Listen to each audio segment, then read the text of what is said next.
when we had the crisis with the economy in 2013, 2014, Paul will know all these things. We had implemented a single spine pay policy from Professor Mills' time. And 2012, 2013 was when the arrears were kicking in. That is after placing everybody on the spine. And so we overshot in terms of revenue. We had been assured that it would be revenue neutral, but it turned out, to be quite a burden on the budget. And so wages and salaries went up astronomically. And once we had paid wages and salaries, not as bad as it is today, but something similar on a much smaller scale. And then we took out interest on loans and all that. There was virtually nothing left for it to do anything, And so we did the Seji Forum, in which PB Obeng of blessed memory, was one of the prime movers together with Kwame Pianin and the others. And after that, they came up with a homegrown fiscal consolidation program.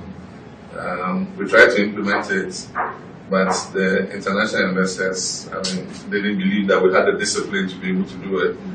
And so we tried to convince them, but they wouldn't budge. And so eventually we realized that, if we were to get credibility behind the program, then we needed to go to the IMF. They wanted to see us under the schoolmaster before they believed that we could implement the program.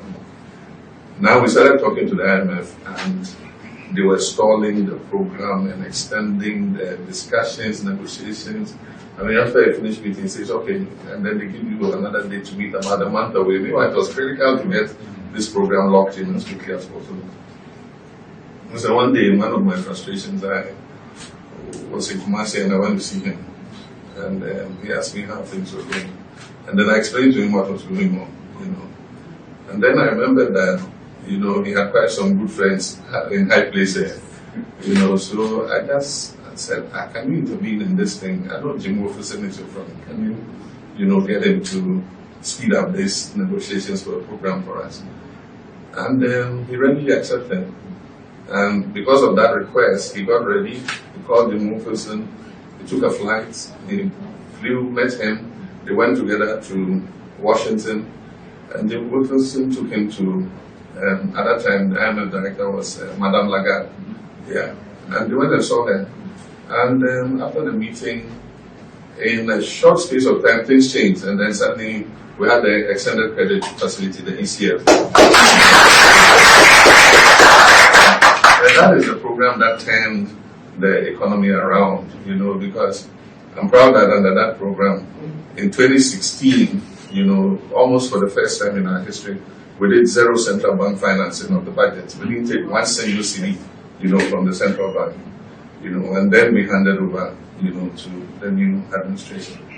So as for Otumfuo, I could say so many things about him. Of course, you've talked about the Dabong thing. He was the prime mover in terms of settling that crisis.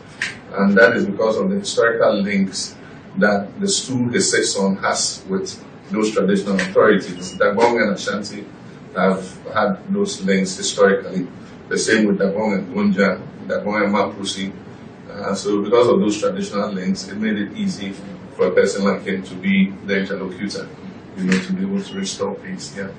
So we're proud of him, and we're happy that this coin has been issued. I believe that in most countries, and we should have been doing this long before, we commemorate events and people using these coins, and their store of value. If you go to South Africa, the Krugerrand, is quite famous worldwide. And to think that we have overtaken South African gold production, then this is the last piece of the jigsaw that we need to put in there. Be able to market our own gold coins, to the international community. So, good initiative. It has our backing, and we thank you very much for the honor that you've done the King.